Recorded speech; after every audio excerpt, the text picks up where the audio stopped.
Já de volta aqui na CBN Cuiabá, vamos direto para o nosso Comunicação Política, que Mariana Bonjour já está entre nós faz horas, inclusive.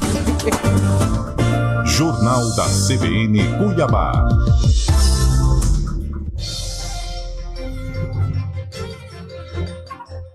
Bom dia, dona Mariana Bonjour, classificada. Ótima terça-feira para você. Passado o susto, tudo em paz. Agora vai, né, não? Bom dia, Cami, bom dia, Pedro Panoc, bom dia a todos os ouvintes da Rádio CBN. Cara, meu time fez de tudo, né? Ele tentou muito não ser classificado, mas conseguiu. Conseguiu. Né? Agora ninguém para. Leilinha perguntou ainda, né? Estão mais calmos. Não tão calmos, mas vamos seguir, né? Ver o que vai dar aí esse mata-mata do Paulistão. Fica à vontade, Mari, para apresentar aí o nosso convidado, o nosso tema dessa manhã. Nosso convidado já tô tentando trazer no programa já tem muito tempo, mas eu sei da correria dele lá no Congresso Nacional, mas que bom que deu certo. Também peço desculpas, deixamos ele esperando um pouquinho, mas a gente vai compensar aqui. Nosso convidado de hoje é o Murilo Medeiros, ele que é cientista político pela Universidade de Brasília, UNB, atua na área legislativa do Senado Federal e tem especialização em Direito Eleitoral. É líder do Politize, especialista do Instituto Milênio e mestrando em Poder Legislativo. Murilo, muito obrigada pela sua companhia hoje aqui na Rádio CBN. Obrigada pela sua participação, feliz em te receber aqui. Obrigado, Mariana. Bom dia a todos os ouvintes da CBN Cuiabá, Camila, Pedro, que estão na bancada. Prazer enorme participar do programa e bater esse papo com vocês sobre os rumos da política nacional e essas novas configurações de poder entre os três poderes. Murilo, eu estava até conversando ontem com o Murilo alguns temas, né, pra gente conversar, e uma coisa que eu também vi, que o Murilo também deu entrevista em outras, CBNs também, né, de outros estados, foi muito essa questão da eleição da mesa, né, tanto do Senado quanto da Câmara, temos 2 novos presidentes, e queria entender um pouquinho, Murilo, como que você avalia o perfil desses 2 políticos, as trajetórias, o que a gente pode esperar, né, em termos de condução dos trabalhos legislativos com os novos presidentes da Casa, do Congresso? Pois é, Mariana, nós tivemos as eleições para as mesas do Congresso Nacional, da Câmara e do Senado, agora em fevereiro, e ambos os candidatos, o novo presidente do Senado, Davi Alcolumbre, que já tinha sido presidente da Casa, e o presidente eleito da Câmara, Hugo Mota, um parlamentar muito jovem, de perfil diplomático, conciliador, ambos foram eleitos com ampla maioria dos votos, né? Davi Alcolumbre recebeu a 3ª maior votação da história na eleição do Senado, só perdendo para Mauro Benevides, em 93, e José Sarney, em 2003. E Hugo Mota, um parlamentar da Paraíba, do sertão da Paraíba, do Republicanos, conseguiu a 2ª maior votação, só atrás da performance do ex-presidente Arthur Lira. E eu destacaria alguns pontos dessas eleições. Essa configuração do apoio, porque ambos tiveram apoio do PL ao PT e dos partidos de centro também. E tanto Davi Alcolumbre como Hugo Mota preconizaram muito em seus pronunciamentos a defesa de um parlamento livre, soberano e com independência. Então, certamente nós vamos presenciar nesse próximo biênio um Congresso Nacional ainda mais proativo na produção legislativa, com maior independência na condução da pauta nacional. O eixo de poder em Brasília mudou muito nos últimos anos. Eu sempre tenho dito que hoje o centro do poder está concentrado na Península dos Ministros, onde ficam concentradas as residências do presidente da Câmara e do Senado. As principais decisões partem de lá, e não do Palácio do Planalto. Então, essa ampla maioria conquistada por Davi Alcolumbre e Hugo Mota vai reforçar ainda mais essa independência, essa proeminência do Congresso Nacional da condução da pauta nacional. E outro aspecto que eu achei muito interessante, que eu destacaria, sobretudo na eleição do Hugo Mota, é que houve uma reconfiguração regional também na composição das lideranças no Congresso Nacional. No Senado, por exemplo, desde a redemocratização, 70% dos presidentes do Senado Federal são oriundos das regiões Norte e Nordeste. Então, o Centro-Sul ali, aqui no Senado tem pouca representatividade, né? Por exemplo, o Amapá, o pequeno Amapá, de apenas 16 municípios, é o estado que mais elegeu presidentes na história do Senado. José Sarney 3 vezes e agora Davi Alcolumbre 2 vezes. E na Câmara dos Deputados nós temos uma novidade, porque é a primeira vez que o Republicanos, um partido de viés mais conservador, consegue a proeza de assumir a presidência da Câmara dos Deputados. Isso também mexe um pouco no xadrez e no tabuleiro nacional, sobretudo entre os partidos de centro-direita. E Murilo, em relação à relação, né? Em relação à relação é ótimo, mas a relação entre os novos presidentes e o presidente Lula, qual que é a tendência aí? Vai ser uma relação mais cooperativa, mais conflituosa? Como que vocês, né, da ciência política, têm visualizado isso? A tendência, Mariana, é que tenha um maior diálogo, até pelo perfil de ambos, que possuem grande propensão a dialogar, a construir consensos, tanto Hugo Mota como Davi Alcolumbre. Mas os dois também possuem perfis diferentes, né? Davi Alcolumbre é um político mais experimentado, mais carimbado, né? E certamente ele vai apregoar uma maior independência do Senado Federal, sobretudo em temas caros ao parlamento, como a questão das emendas parlamentares.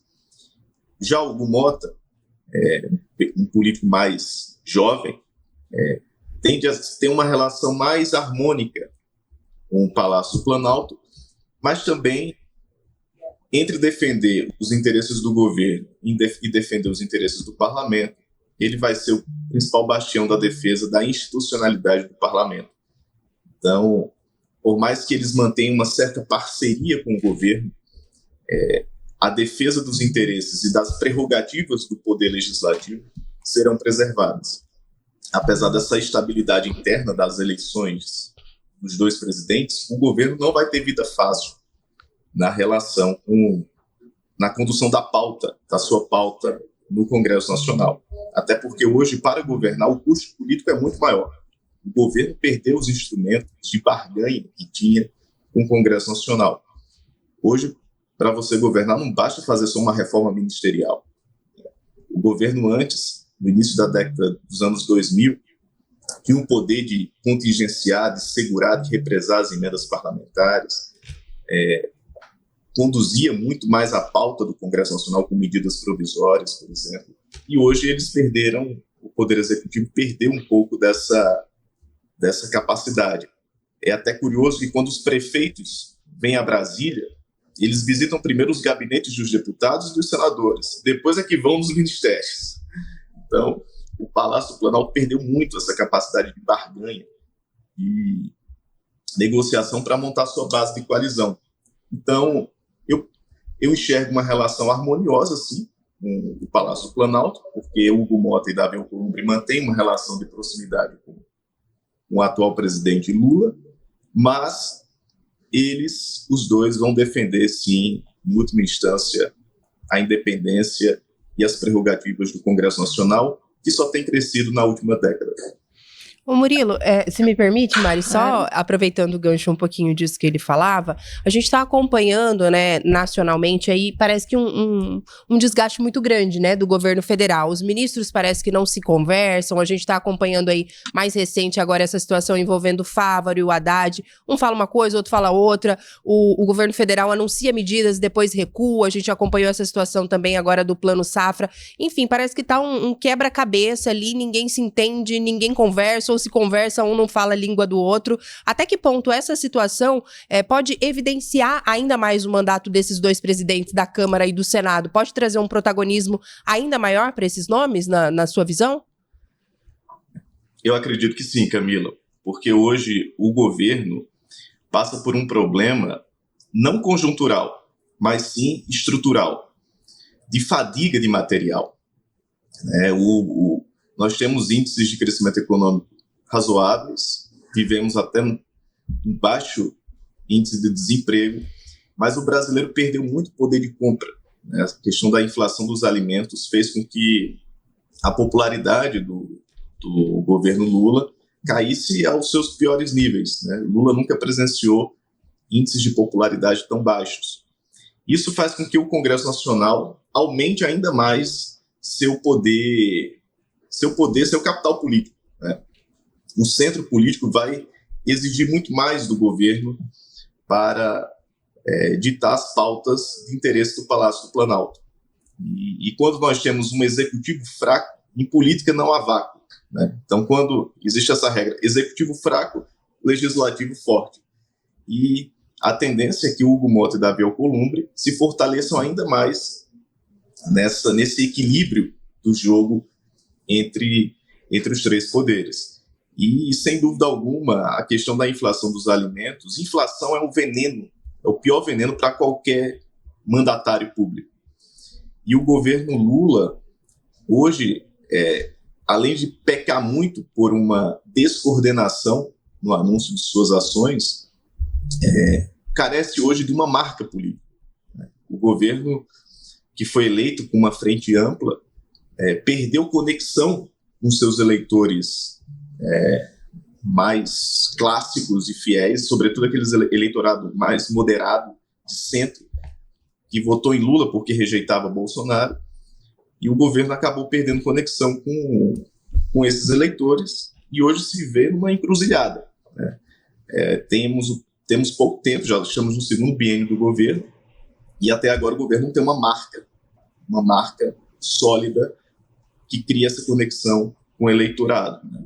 É só ver os principais programas que foram lançados pelo governo até aqui, são programas que foram relançados, reciclados. Bolsa Família, Farmácia Popular, Minha Casa Minha Vida. Então falta hoje uma marca de governo para que o presidente Lula consiga criar conexão justamente com os eleitores que apostaram nele, aquele eleitorado de perfil centrista e moderado. Murilo, Pedro aqui, bom dia. Nesse sentido, houve inclusive uma mudança, né, em relação à comunicação do governo, o Sidônio assumindo essa tarefa, e ontem já tivemos uma modificação nesse sentido de falar direto, que foi aquela tradicional fala dos presidentes ali no horário nobre na televisão, e acontecia também no rádio nesse mesmo horário. Só que houve uma mudança, esse horário do rádio mudou para hoje 6h30 da manhã. Já é um sinal dessa conversa, inclusive hoje o presidente anunciou situações, por exemplo, relacionadas à educação, sobre o pé de meia. Na tua visão, faltava isso? O Sidônio tem acertado nesse início, né, de chegada no governo Lula? Pedro, vai ser um grande desafio para o Sidônio, porque ele vai ter que chacoalhar o governo, né? Hoje o governo tem diferentes alas, né? Há uma heterogeneidade na composição ministerial do governo, e o Ministério da Fazenda muitas vezes não conversa com o Ministério da Casa Civil, da Educação conflita às vezes com o da Cultura, o do Meio Ambiente às vezes não conversa com a Agricultura. Então, existem conflitos internos no governo. No primeiro mandato de Lula, até um levantamento que nós fizemos na UNB, em 2003, Lula governava com 8 partidos na sua base de composição, na sua base de coalizão. Agora, no seu terceiro mandato, ele tem 14 partidos no seu círculo de alianças e na composição ministerial. Então é uma coligação, uma coalizão muito mais heterogênea e desproporcional também em termos de poder. Por exemplo, o PSB, um partido com 14 deputados, tem 3 ministérios. Já a União Brasil, que tem quase 60 deputados, também tem 3 ministérios. Então há uma reclamação interna também dessa desproporção dos espaços de poder que o presidente da República vai ter que administrar pelos próximos 2 anos. Mas, sem dúvida alguma, a vinda do Sidônio vai dar uma chacoalhada, mas a questão da comunicação, por si só, não vai resolver o problema. Quando você vive uma crise de confiança, de credibilidade, o problema vai além da comunicação. O governo precisa redobrar sua conexão com o eleitorado como eu falei anteriormente, que apostou no governo na eleição passada e o governo perdeu conexão, sobretudo com a nova classe C, né, que hoje almeja uma outra agenda. O governo está com um discurso de agenda da década de 80, 90, falando ainda em CLT, em carteira assinada, mas hoje o público mais jovem quer ter liberdade para empreender, quer ter liberdade para tocar seu próprio negócio, e não quer só o mínimo hoje dos programas sociais, né? Quer ter a oportunidade de prosperar, de ir além da vida, viver uma vida melhor do que seus pais tiveram. Então, a própria agenda do governo precisa ser formatada para dialogar melhor com esse eleitorado emergente que hoje está disperso e decepcionado com a gestão.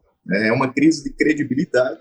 Sim, passa pela comunicação, mas para resolver o problema vai muito além da comunicação. Mário, Pedro precisa só pagar um breakzinho? É isso, Pedro? Bem rapidinho, Murilo, mas já a gente está de volta, pode ser? Bem rápido. 44 minutos, já de volta aqui na CBN Cuiabá, amanhã de terça-feira, dia 25 de fevereiro. Estamos aqui seguindo com o nosso quadro Comunicação Política na companhia e sob comando da consultora e advogada Mariana Bonjour. Hoje trouxe aqui pra gente conversar um pouquinho nessa manhã o cientista político pela Universidade de Brasília, Murilo Medeiros, ele que atua na área legislativa do Senado Federal, também tem especialização em direito eleitoral. A gente precisou fazer uma pausa bem rapidinho para prestigiar aqui os nossos patrocinadores. Mari, tem algumas perguntas da nossa audiência chegando, mas fica à vontade para seguir o nosso bate-papo. Daqui a pouco vou trazer pergunta do Heraldo Duarte, que está aqui na nossa sintonia e tem curiosidades aí para o Murilo. Não, só para seguir, né? O Murilo estava falando um pouco da agenda do governo. E, Murilo, quais são as tendências, né, dos temas que você acredita que deve dominar na agenda legislativa, levando em consideração os dois presidentes eleitos, levando em consideração o atual cenário político e econômico que a gente está vivenciando, e também levando em consideração, né, lógico, a agenda do governo. Você acredita que a agenda do governo influencia? Você mesmo disse, né, que realmente o Congresso está com uma autonomia maior. O que você acredita aí dos próximos capítulos em relação aos temas, né, que vão predominar no Congresso esse ano e no próximo ano também? Boa, Mariana. Eu sempre digo que nós temos o hiperpresidencialismo, até então em vigor no Brasil, deu lugar a quase um semipresidencialismo branco. A configuração de poder mudou e o Congresso Nacional tem ditado muito as pautas da agenda nacional.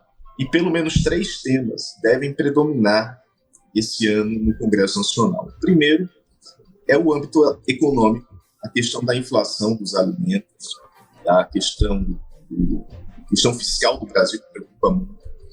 Deve ser um assunto que vai centrar esforços dos parlamentares. Até porque um ano pré-eleitoral, você conviver com um quadro inflacionário pode respingar, inclusive, no Congresso Nacional, né? Hoje o governo tem sido afetado, mas os próprios parlamentares podem ser prejudicados com esse quadro econômico lá na frente. Então, o primeiro tema é esse tema controlar o preço dos alimentos, um tema que preocupa muito. O segundo tema é a segurança pública. Essa é uma agenda que deve crescer muito do Congresso Nacional. Nós temos a composição hoje do Congresso, um Congresso mais conservador, inclusive, e esse tema deve ganhar atração no Senado e na Câmara, com temas de majoração de penas, de combate à criminalidade, ao tráfico de drogas, e é um tema muito popular, e anos pré-eleitorais, geralmente, temas dessa envergadura costumam ganhar envergadura. E outro tema é o tema do meio ambiente. O Brasil vai sediar esse ano a COP30, em Belém, e o meio ambiente hoje está ligado com o discurso do capitalismo, né? Hoje não existe mais... o meio ambiente era muito segmentado por grupos ideológicos. Hoje não mais. A agenda ambiental, a agenda verde, é imprescindível para o desenvolvimento de mercados livres, prósperos, crédito de carbono, conservação ambiental, enfim, essa agenda toda que deve predominar na COP30 deve ganhar muita tração no Congresso Nacional. Um tema super importante, por exemplo, para Mato Grosso, né, que é celeiro de produção agrícola no mundo e do Brasil, e que também tem sido referência na questão ambiental. Quando se fala do meio ambiente, muitos olhos se voltam para Mato Grosso, bioeconomia, reflorestamento, carbono zero. Então, essa agenda deve entrar muito na pauta do Legislativo esse ano. Tem um questionamento aqui, Mari, Murilo, do nosso ouvinte, o seu Heraldo Duarte. Ele pergunta assim, Murilo: hoje nos congressos a gente não vê mais projetos de impacto nacional. Nós estamos vendo muitas discussões e brigas. Será que falta experiência política dos congressistas? É o questionamento do seu Heraldo.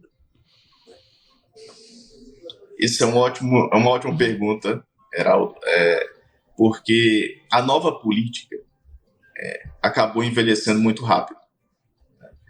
O Brasil passou por uma onda de renovação de quadros desde ali das manifestações de junho de 2013. O Brasil passa por esse processo de atualização dos quadros, né, de outsiders que despontam em campanhas eleitorais, são eleitos, mas que não entregam resultados. Temos visto muito isso de parlamentares que muitas vezes chegam em Brasília, chegam nas câmaras de vereadores ou nas assembleias, que são super famosos nas redes sociais, mas chegam e não conseguem nem, durante o mandato, entender qual é o papel de um parlamentar. Então, é muito discurso, muita propaganda para pouco resultado. E com isso, nós tivemos uma queda, sim, da qualidade da representação política no Brasil. Hoje você, para debater temas de alto nível, com parlamentares muitas vezes que não têm nem muito afeito à política, a qualidade cai muito mesmo, né? Seja no Senado, na Câmara, nas assembleias legislativas. Mas essa é uma nova realidade. É uma nova realidade que precisa ser trabalhada e cabe aos partidos políticos, no lançamento dos seus candidatos, buscar essa formação política dos futuros representantes públicos, né? E melhorar a formação, a qualidade dos representantes públicos. Eu bato muito nessa tecla de que a democracia brasileira ela vai avançar quando os nossos parlamentares, a gente tiver uma melhoria da qualidade da representação pública. No Índice Internacional da Democracia, o Brasil está lá embaixo por 2 fatores, por 2 indicadores. Primeiro, a participação política, que é considerada baixa. Tem poucas mulheres, poucos jovens ainda. Ou muitos que entram são pessoas, figuras populistas, que muitas vezes não têm compromisso público. E o segundo ponto é a baixa cultura política também. A pouca formação política de base, de cidadã no Brasil, que isso também acaba diminuindo a qualidade da nossa representação política.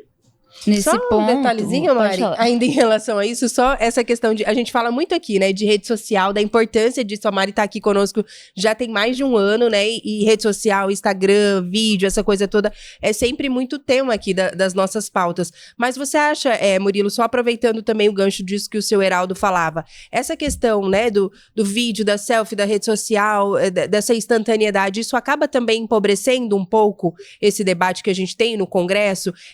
O debate fica mais pobre em detrimento dessa questão de aparecer, de buscar o like, de buscar hypar ali, como a gente costuma ouvir, né, dizer nas redes sociais. Isso também tem um papel significativo para esse debate de uma menor qualidade, vamos dizer assim? Ou como diz o outro, né? Uma coisa é uma coisa, outra coisa é outra coisa. A democracia digital, ela facilitou muito a comunicação direta do parlamentar com o eleitor, quebrando aqueles canais de moderação, os sindicatos, os partidos e a própria imprensa tradicional, né? Mas, ao mesmo tempo que facilitou essa comunicação, também trouxe muito ruído, muita desinformação, né? E baixou, sim, um pouco a qualidade do debate público, porque hoje... Às vezes você trata de um tema super complexo de forma rasa, mas o discurso raso às vezes faz mais sucesso do que aquele representante público que quer tratar o tema de forma mais séria, né? Então, sem dúvida alguma, esse é um dos principais dilemas da democracia digital, porque aproximou em termos de comunicação, o eleitor do seu representante, mas trouxe desinformação, inclusive fomentando discursos radicalizados, voltados para a polarização. Esse é um dos principais desafios, e eu acho que o caminho passa para melhorar mesmo a qualidade da mensagem que é divulgada nas mídias digitais, e vejo muitos parlamentares tentando fazer isso, trazendo, mostrando o seu trabalho parlamentar por meio das redes sociais, que é muito bom, né, porque você aproxima o mandato da população. Eu acho que esse é o desafio, melhorar a qualidade da mensagem que é passada nas redes sociais. Eu tenho 2 observações para fazer, uma meio polêmica, mas não querendo polemizar, mas já polemizando. Primeiro, essa questão de engajamento, que realmente a gente vê, eu trabalho com comunicação, todo mundo aqui sabe, e os meus clientes hoje também ficam nesse sabe, tudo querem viralizar, tudo quer engajar. A gente também sofre como profissional de tentar mostrar que o engajamento não é tudo, não é isso que define a reputação, né, do político. Então, assim, eu sempre falo, ser conhecido não é a mesma coisa que você ser respeitado. Então, não significa nada. Você pode gritar para uma multidão e o seu discurso ser uma merda e, desculpa a palavra, né, mas, e não internalizar, ninguém conseguir compreender o que você tá falando, né, porque a rede social é isso, é como se você estivesse gritando pro mundo, né? Tem um alcance muito grande, é uma grande vantagem. Eu falo, você utilizando muito bem, com estratégia rede social, realmente você pode fazer coisas que há muito... o que o Murilo falou, há anos, quem era político há anos atrás não tinha apenas os meios tradicionais, quem fosse convidado para vir numa rádio, numa televisão, né, às vezes num jornal. Então a gente tem essa vantagem, mas hoje virou um pouco isso, né, um show de engajamento, todo mundo preocupado com like, e a gente perde um pouco do objetivo. Eu estava até escrevendo sobre isso ontem, a necessidade de a gente construir autoridade e reputação para além disso, né, e criar conexão real, não é só ficar fazendo, entrando, né, em trends e em formatos de conteúdo que vão viralizar. Eu tenho essa preocupação sobre isso, né, eu falo que não é sobre viralizar, é sobre você permanecer relevante, né, essa constância também de você estar na política. E uma outra coisa que você falou, Murilo, as pessoas, elas... criticam muito, né, o nível, às vezes, do Congresso, quem são os deputados, e esquecem que fomos nós, né, que elegemos. E uma preocupação minha, a última pesquisa, você deve ter visto, você acompanha muito bem, as pesquisas para presidente, a gente vê ali o Gustavo Lima muito bem pontuado. Eu amo Gustavo Lima. Se eu tivesse condição financeira, eu convidado o Gustavo Lima para cantar no meu casamento, né? Mas eu fico indignada. Não é nada pessoal com o Gustavo Lima, né? Daqui a pouco os fãs vão lá no meu Instagram brigar comigo. Mas não é nada contra o Gustavo Lima. Mas uma pessoa que não tem experiência, o Murilo falou, não tem experiência, não tem entendimento político, não tem nenhuma capacidade de articulação. Ah, Mariana, mas aí ele consegue, coloca pessoas boas. Tá, então é muito fácil. Até eu posso me candidatar a presidente da República, né?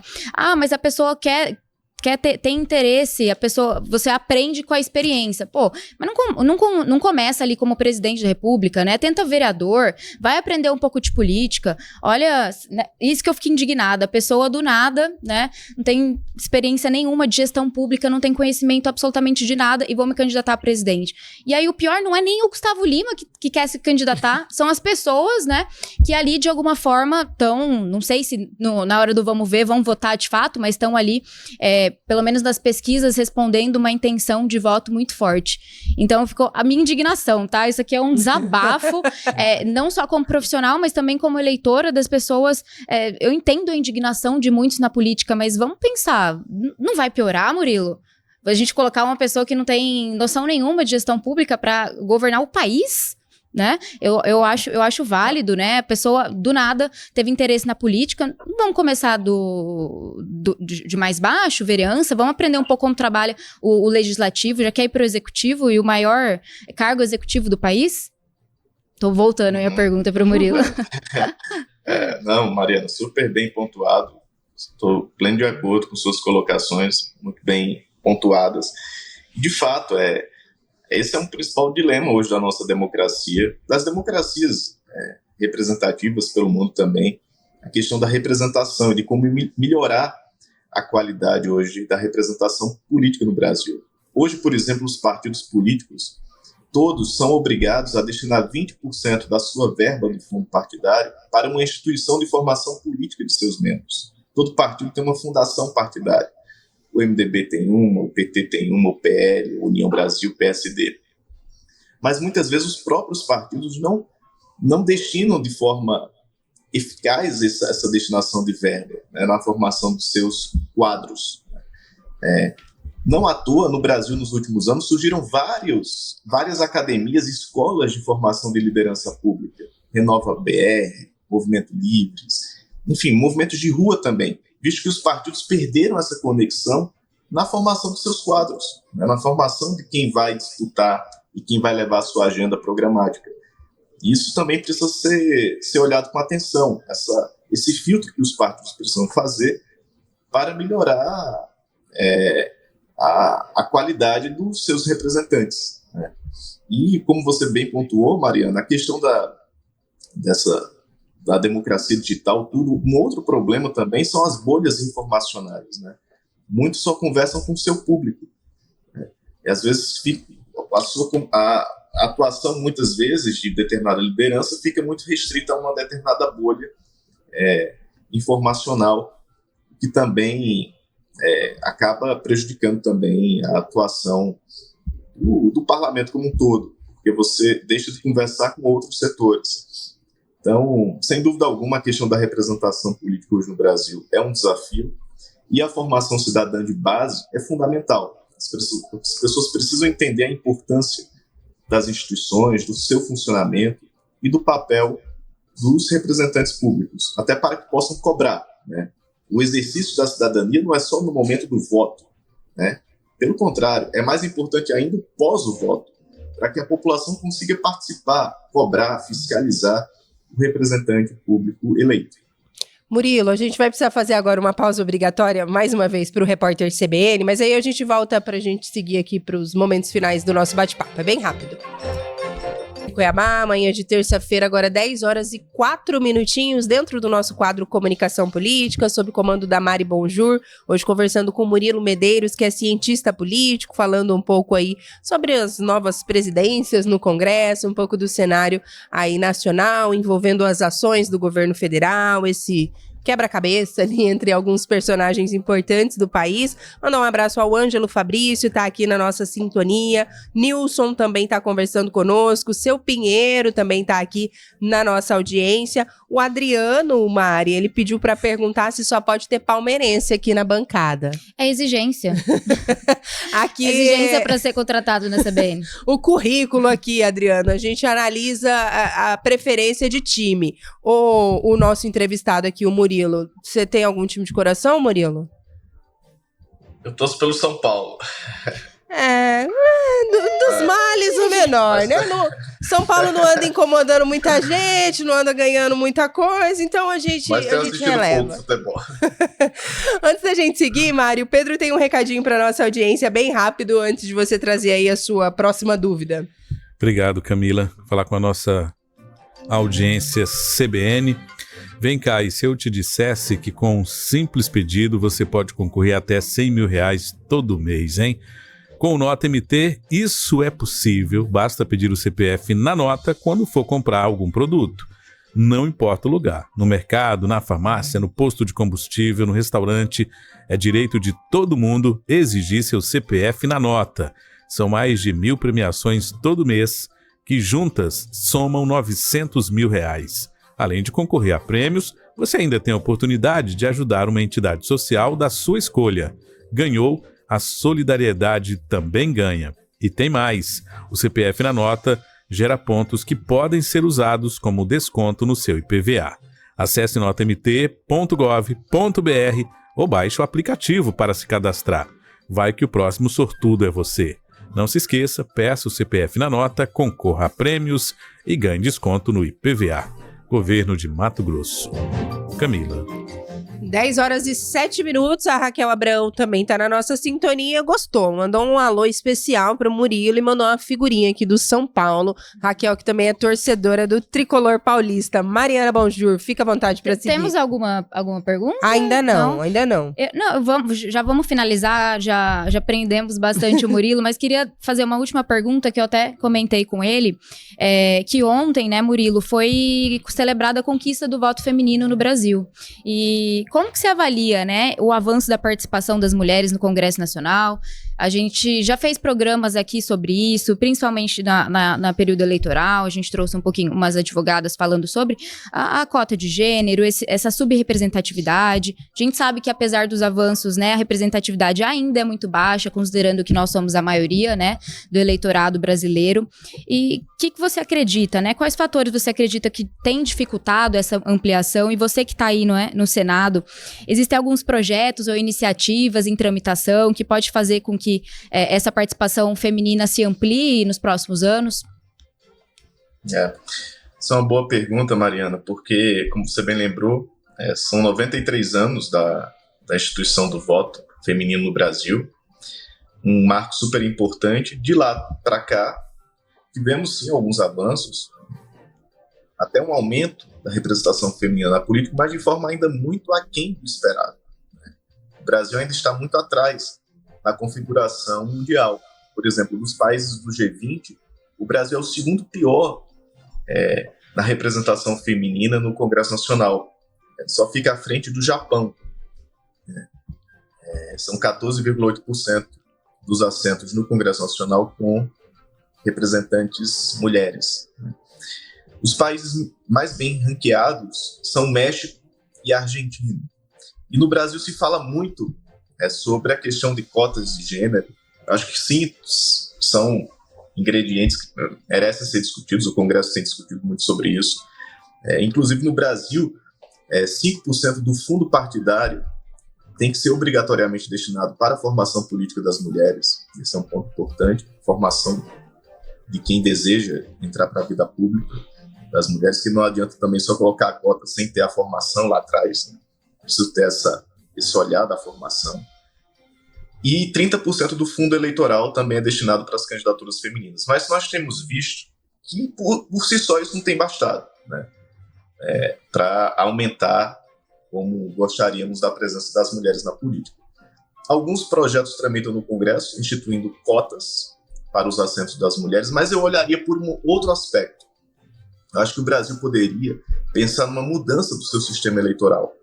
Os países que mais têm mulheres com assento nos parlamentos, em geral, são aqueles que adotam um sistema eleitoral ou distrital misto, que concilia o voto distrital com uma lista fechada, ou os países que adotam uma lista fechada na sua formação de candidatos. Por exemplo, na Argentina, que tem um sistema de lista fechada, os partidos intercalam homens e mulheres na distribuição dos cargos. Por isso que a presença das mulheres é tão mais evidente na Argentina.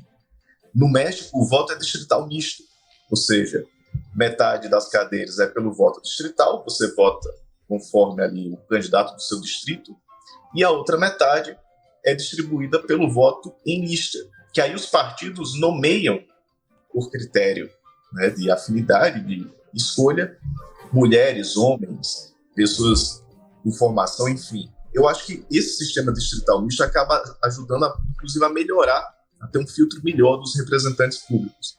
Acho que é um ponto que a bancada feminina no Congresso Nacional poderia priorizar até essa discussão de uma atualização do nosso sistema eleitoral. Hoje, o sistema eleitoral brasileiro, que é o sistema proporcional de lista aberta, adotado desde 1945, ele fomenta, além do individualismo, excesso de personalismo das eleições, as eleições ficam muito caras também.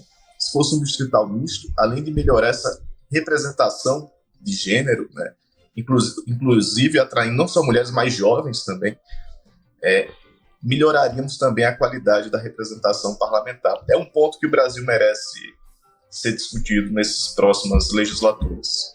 E Murilo, considerando que a gente tem no Congresso Nacional a maioria de homens, você acha que é viável? Você acha que tramita mesmo um projeto nesse sentido?